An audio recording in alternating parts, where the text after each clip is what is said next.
Hi, my name is Akello, and these are my unhinged thoughts. So, just to introduce myself, I sometimes I do that, other times I don't. I'm the kind of person who, when they ask me, tell us about yourself, I really don't know what to say. But I would like to describe myself as a jack of all trades. I'm very multifaceted. I really, really like to talk and I like hearing my voice. I know that sounds so narcissistic, but I don't care. I sound great. I'm funny. I like to speak. So here it is, me yapping in my room that is high rise and overlooks like a small ghetto establishment and some trees and beautiful city lights. I'm in Nairobi. I recently moved here. I moved in January. So we are now 5 months old. Yay. And let me tell you something. I've learned so much about myself since I moved. One of the things is that I'm constantly chasing a high and I need to deal with that. Because when I moved, I was so excited. I was like, oh, finally, I've left Kampala and it's dusty roads. After a week, it was like, what's the plan now that you've moved? What's the plan? And because I'm constantly chasing highs, I now have so many half baked skills, because I get so excited about, like, okay, now I want to be a writer. I get so many books I'm reading. I start doing classes. I start my first page of the manuscript. After a few days, the energy has passed out. How do I keep going? Or I start a podcast. This is not my first podcast, by the way. I had Popcorn Thoughts in like 2021. I had a few episodes of that. It was just weird, unhinged, disorganized. I dropped that. 2024, last year, I created Popcorn Thoughts again, but more structured, about like mental fitness and all of that. Not that I got bored per se, but because when I started it, I was part of a program, as part of the Content Catalyst program with MCI. And that sort of gave me accountability and a community, which I'm so grateful for to this day. Because even though I didn't necessarily, you know, finish the podcast the way in my head I thought I wanted to or kept it going, I like that they gave me insight on what my life and my art could be like if I actually committed to it. And that's one of the things I try to do regularly, right? I had a cooking business and I cook and that also stopped. And again, it's really because I'm constantly chasing a high and I need to deal with that. Pay attention. By the way, that's the one thing that I would like for you to learn how to do if you're listening to my unhinged thoughts, because I'm someone who talks about any and everything. And for hours, I never run out of what to say. I'm literally like a walking human radio. So back to the introduction. Hi, my name is Akello, Agatha Christie Akello. Akello to you who know me on the internet, Agatha to my close friends and family, and Christie to my lovers. I don't know why people who have an interest in me start calling me Christie. I don't know if they think it makes them more distinct from my life. I don't know. Or maybe it just sounds better romantic. Okay, let me stop here. My family listens to my words. So so yes, that's my full name. I am turning 28 this week. I'm a bit anxious about it because my life is so far from where I thought it would be. But again, that's just what being a human being is. We plan and God laughs. So I'm not so mad about it. At least I've done one thing, which was to leave Kampala, to not die having only known one city and only known one dream, which is the point of this episode. But we'll get back to that. Just let's put a pin in there. Let me first finish introducing myself. I'm a digital creator, self proclaimed, because, um, as I quit my job last year, and as I was trying to see how I can exist outside the matrix, someone told me, you're not going to move forward if you don't start seeing the work that you do now as a job and as something that is valuable. And I'm also a freelance writer.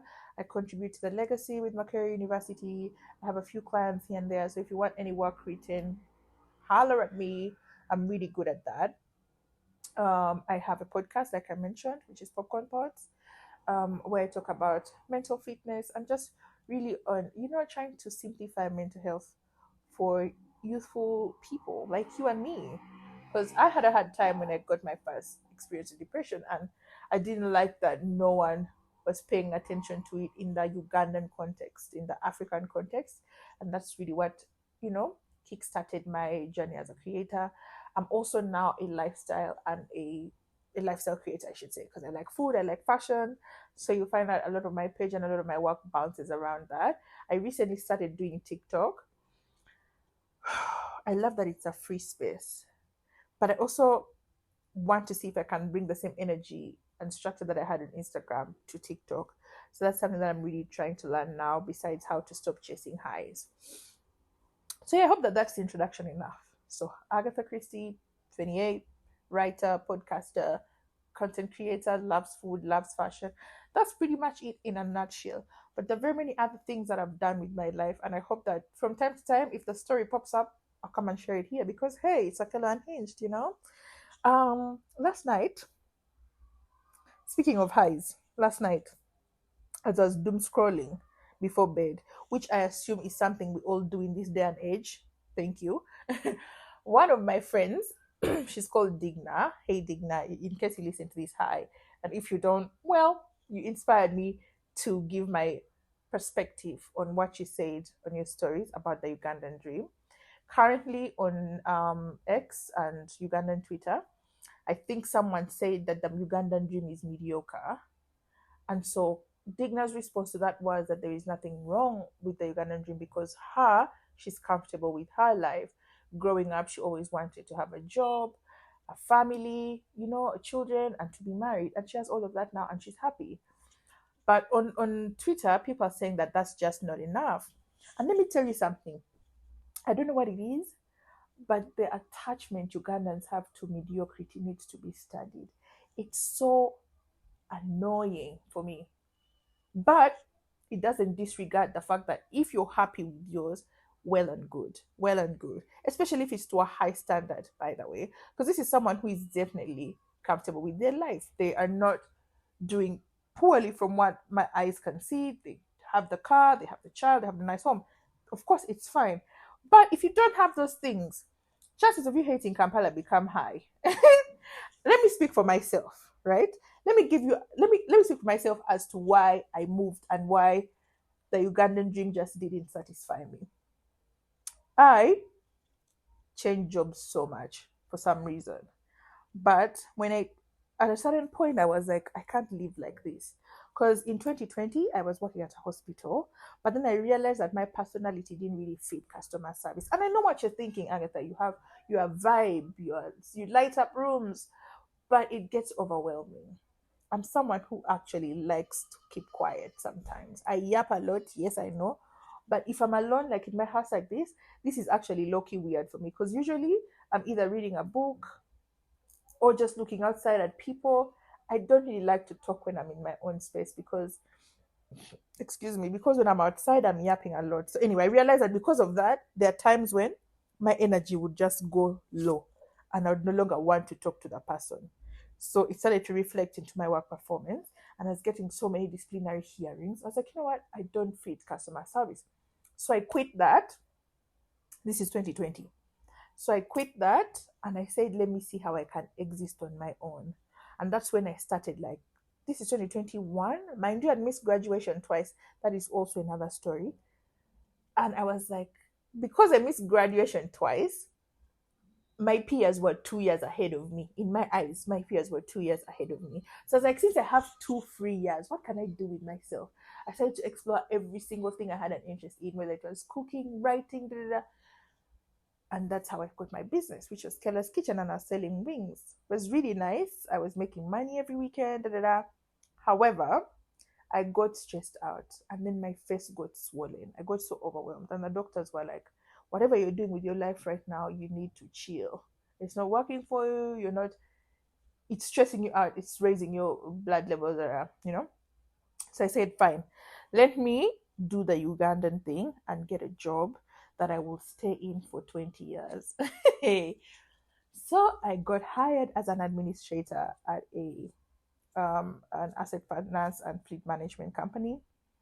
The first year when I joined, they were paying me 700K. The average Ugandan earns 500,000 when they've just entered the job if they are lucky. But this 700K was flat. No transport, no food, no health insurance, no NSSF. And we got paid in cash. Okay?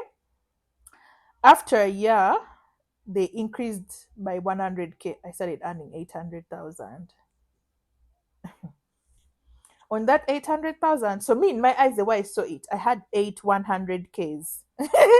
On that 800,000, I had to transport myself to work. I had to treat myself if I felt sick. I had to eat. I had to pay for birthday dinners. I was now at the age where my friends were marrying, so I had wedding contributions. I'm also at the age where, like, my parents would appreciate it if I went home with a kaveh of bread. Oh, I now want to do my hair, my nails, have to buy clothes and shoes. And Banange, they started pressuring us with concerts. Banange Simanyi Fireboy has come. Simanyi, what's this guy? AG Baby. Oh, so just the money aspect of it, it wasn't adding up. I wasn't comfortable. What are you going to do with 800,000? You tell me. Even if you're the most financially sound individual, that you're so disciplined and frugal, it gets to a point, man. Because let me tell you something, life is that there's an infinite number of beautiful lives. There's so many things that are out there to see and do. And because I just had a taste of all of this, I'm like, oh my God, I can live in this country, I can do this. I was like, I wanted to live. I don't want to die.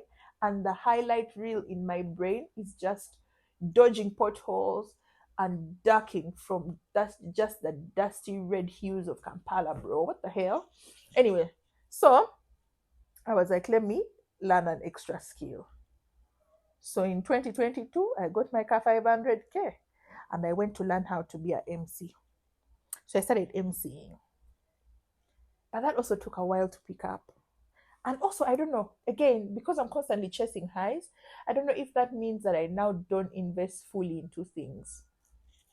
So I wasn't like fully invested in it. I remember even arguing with one of my trainers because I just felt like their mindset was so out of touch. But that was another story.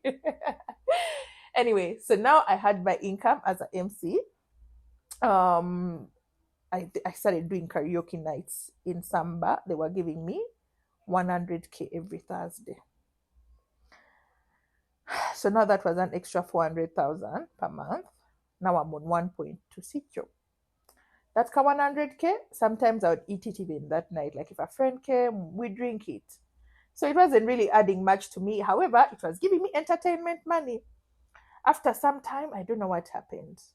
The night caught and they replaced me with a light skinned chick. And I don't want to hear any words from anyone. Showbiz, you have to be good looking, even if you're so confident. Either you're extremely good at your job or you're a good looking person. There is no in between. Lucky for me, I have the talent, so I'll go with that. I'm also a good looking person, but it's very subjective. Anyway, so this is like 2022, 23, 23. I think 2023, I was just not kawa. I had the biggest heartbreak of my life and I was dealing and healing with that. So I didn't really do much that year. 2024, I'm like, I'm done bullshitting. I want to start to live a purposeful life. I don't want my life to pass me by. You know what I'm saying? I don't want to perish. Because yes, I had the 9 to 5. I'm still earning 800K by the way. In 2024, I'd now made 3 years there on 800,000. And that was that. There was no one was adding anything else. Plus my gigs, Nandiko 1.2. So at the end of 2023 December, I got a journal and I wrote a list of everything that I want to do with my life and myself: swimming, driving, traveling, going to school, marrying, all of that. Just I said I'm gonna write it down and make sure I tick off these boxes. So 2024, I focused on ticking off those boxes. And let me tell you, the first 6 months of last year was so beautiful because I was working towards something. I got another MCing gig there. Now I was earning 200K a night. So that made it 800,000 plus the 800K that I was getting from work. And then by God's grace and favor, I was promoted. And so from 800K, I started earning 1.5. Money was well, so now I'm earning about 2 million shillings, no? But I didn't know where the money was going, you guys. Because I had plans. I was like, I'm going to go to Dubai for my birthday or something this year. I need to put money aside from for that. Like I had plans for myself, but I ended up not doing any of those things. And I later on realized it's because I wasn't chasing my own dreams. I was chasing the Ugandan dream, but that wasn't Akello's dream. That's not how I wanted to live my life. Did I really, really, really want to be in a 9 to 5 and constantly looking outside the window or seeing other people's social media content and saying, oh my God, I wish I was creating. I wish I was experiencing something for the first time. I wish I was outside Kampala because I was also applying for school, by the way. I was like, I need to travel. God wants me to travel. God wants me to see the world. But what's the purpose of me traveling and seeing the world? So me, I was like, okay, I think it's because I have to study. So I applied for school in Europe. I had actually got in, but I didn't get a scholarship. So that disorganized me.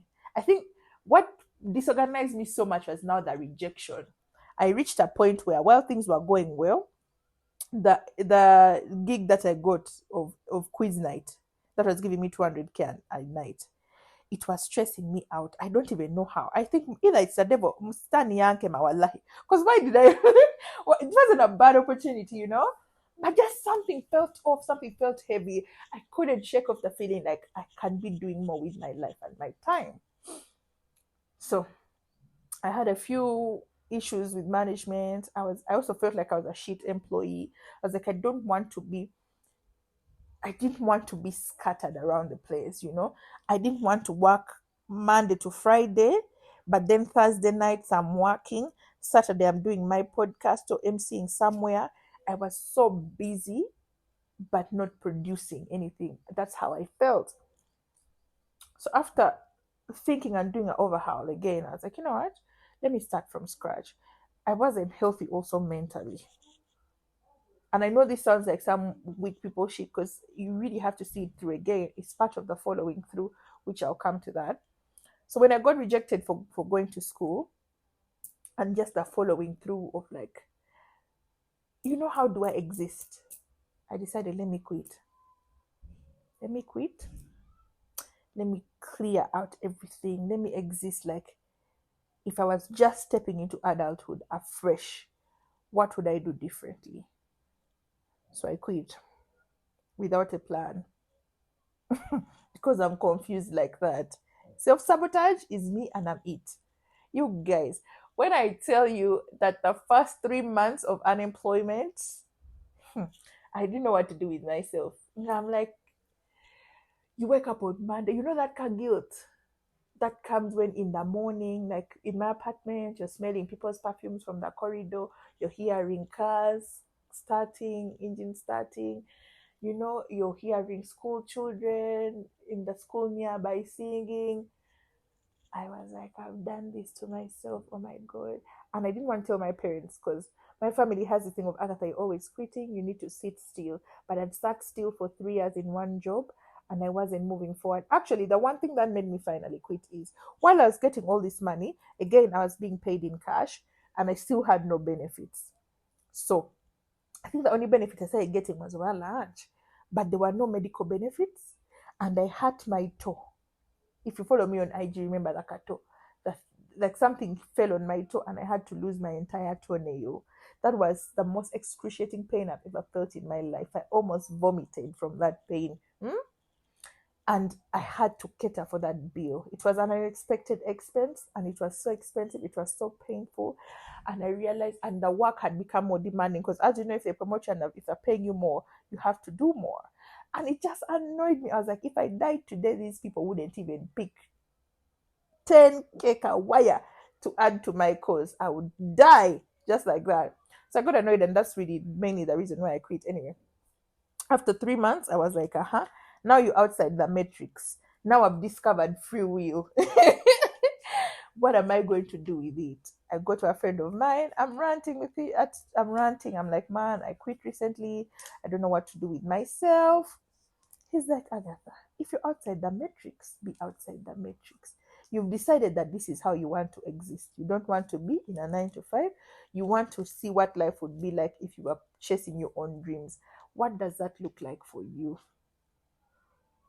And so I started another clean slate.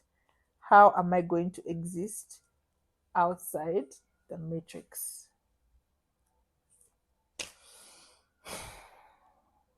Deep ancestral sigh.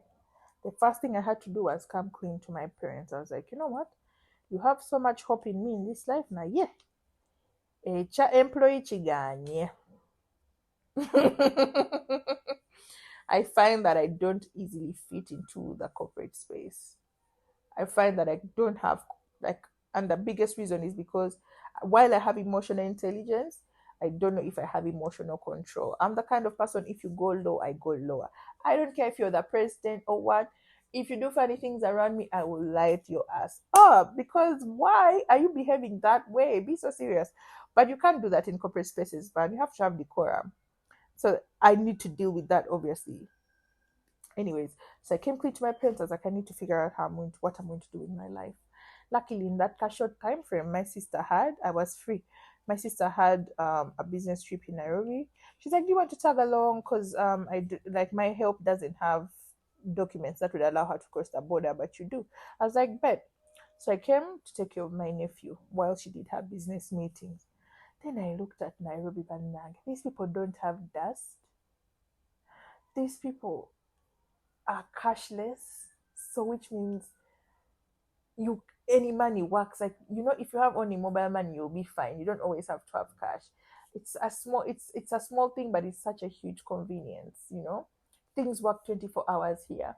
And the biggest shock that I found is that basic needs are more affordable than Kampala. What do I mean by that?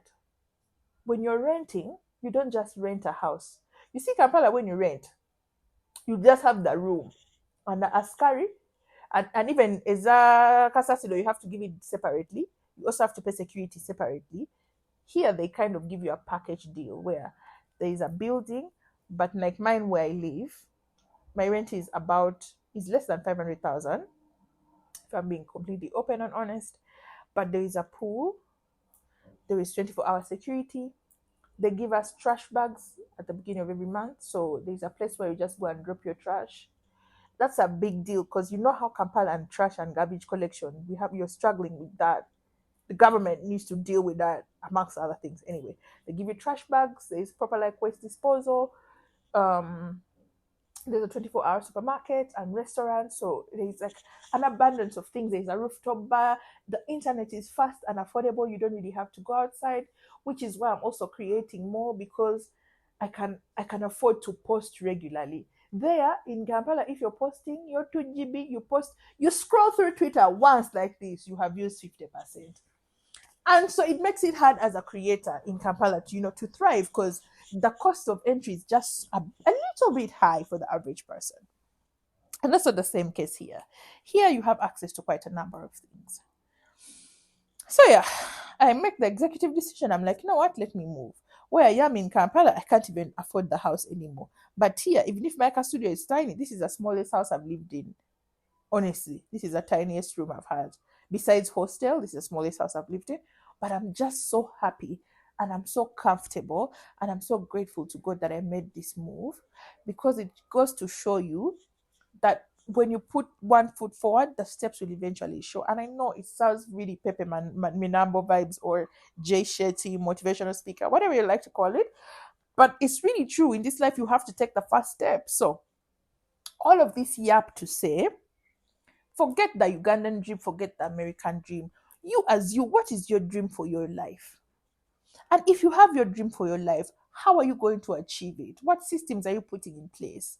Forget the high of saying, "Oh, I'm starting this and this and that." No, no, no, no, because that high is going to die. Trust me, it dies out. But you have to have a follow through. So to stop chasing highs and to stop starting and not finishing, I was like, I'm going to focus on my dream. Because also back in Kampala, when I looked around, like my close friends, they were starting families, they have jobs, like people are in their zone. Nobody's lifting their head to look at you and be like, for you now not working. No, no, no, no, no. Everybody's focusing on their own. And if everybody's focusing on their life, and if I have free will, and if I can do anything that I want to do in this life, if God has given me the capacity, if He has given me the power of love and discipline and not fear, why don't I take that energy and pour it into myself? And maybe, even in this dusty, crusty world, have a chance of experiencing joy in my own bubble. Can I do that? The answer was yes. So, how was I going to follow through? First of all, a change of environment has really helped me, because it has helped me because I can see life differently. I can see new perspectives, and I'm alone. So this, I'm in a really proper do or die situation. So I can't waste time and say, "Oh, I'm no longer enjoying this. It's no longer fun." No, I have to see it through, and I'm getting older. I can't live my life like I'm tasting ice cream at cafeteria that I won't buy. Be so serious. Two, develop a thick skin against rejection. As a woman, as a Ugandan woman, I'm used to being cared for and prioritized. And I don't know if this is your reality as a Ugandan woman as well, if you're listening, but you'll find that people are more inclined to help and support you as a girl. You can go to the club with your cute little lip gloss, and someone's like, "Oh, should I buy you a drink?" Oh, that softness here. And so in your head, you think that that's how life will be. Like when you apply to school or you apply for a job, obviously you'll get it because you're just a girl. Bro, that's not how the world works. You have to pay the price. Pay the price for entry. If that is rejection, if that is being cringe, do it. Do it because you deserve to put that effort in yourself. You know what I'm saying? So yeah, I have had to develop a thick skin against rejection and know, okay, this doesn't mean I don't qualify. It just means I need to re-strategize. So that's really what I'm doing with myself. The other thing that I've done is really, really pray, you guys. I've seen God's hand in my life in these past 5 months than I've done in my entire life. Like things have opened up for me. One of the questions that I got asked a lot when I spoke about this, when I was like, okay, ask me a question. People are like, how are you able to afford this jazz? Because you don't have a job, all you do is create content. Where's the money coming from? And Paulo Coelho was right, you guys. All you need is courage, because people around you are more willing to invest in something they feel a part of, that they feel that this person has showed courage. Let me give them. Like randomly, my relatives, my uncles, my friends are just always like, "Are you okay? I thought about you. Here is some, here is some, this and that." Obviously, I don't want to get used to that because I'm also not a vulnerable, and I need to move out of being cared for like that, because I like things a certain type of way. And if people are being generous with you, you can't have standards and preferences. So, but all this to say, God's hand has really been present. He has been like, where I've sent you, I'll provide for you. And really, that's what I've seen, man. Just pray about stuff. I know you think it's hard, but journal. A prayer journal is something that I've been really doing. Speak out loud for you as you. What is it that when you do, it makes you feel connected to a higher power? That's what prayer should be. It shouldn't be rolling on the ground or being attached to like a popular Pentecostal church. Obviously, listen to the word, immerse yourself in the word, and have good community. But learn how to pray for yourself. It goes a long way. That has really, really helped me as well. And I had a list here of things so that I don't go overboard. But do you even think I've gone in order? And the last thing, I'm giving you 4 things. So the first one is have your own dream. You, as a person, what is your dream? The second one, develop a thick skin against rejection, man. Because then pray about things. Pray about things. And the last one is be honest with yourself first and foremost. Be so very honest and say, whatever the case is, this is, and just tell yourself, this is not working, this is working, this can be done better, this can be done better. But be honest with yourself and with your parents and your family, because they love you, but they can't help you. People can't help you if you're lying to yourself and you're lying to them also. You know what I'm saying? Be honest. It goes a long way. So yeah, those are my thoughts. That's who I am. Those are my thoughts on just dreaming and the Ugandan dream. Life will get easier for you if you have your own personal dream. That way, you're not constantly chasing waterfalls. That way, you're not in Nairobi chasing the Kenyan dream. You're not in UK chasing the British dream. You're not in Canada chasing that Canadian. You understand what I'm saying? You're chasing your own dreams, and you're making sure that every step and every action that you take facilitates the realization of the dream that you have for your life. And if it so happens to be earning $500 monthly and owning rentals and a second-hand Japanese car, go for it. But if you want excellence, if you want originals and fresh unboxing of German vehicles, do the work that it takes and hold governments accountable, you guys. This is not part of what I was supposed to say, but just lose the attachment you have to mediocrity, man. Lose the attachment you have to mediocrity. You are deserving of excellence, and your life should be a testament of God's glory. And I don't think mediocrity is God's glory. That's it for today. I've yapped enough. I really need to hydrate and also continue with the rest of my day. If you've enjoyed this, follow me on Twitter. Sorry, Badange, do they still call it Twitter? If you've enjoyed this and you'd like to be more connected, like I said, think of this as a long conversation with your best friend, a long voice note from your best friend. Find me on Instagram, akellosworld, X, Twitter, but calling it X is so weird. Also akellosworld, and newly on TikTok, akellosworld. It's akellosworld everywhere. The spelling is in the caption. Once again, my name is Akello, and these have been my unhinged thoughts. Bye.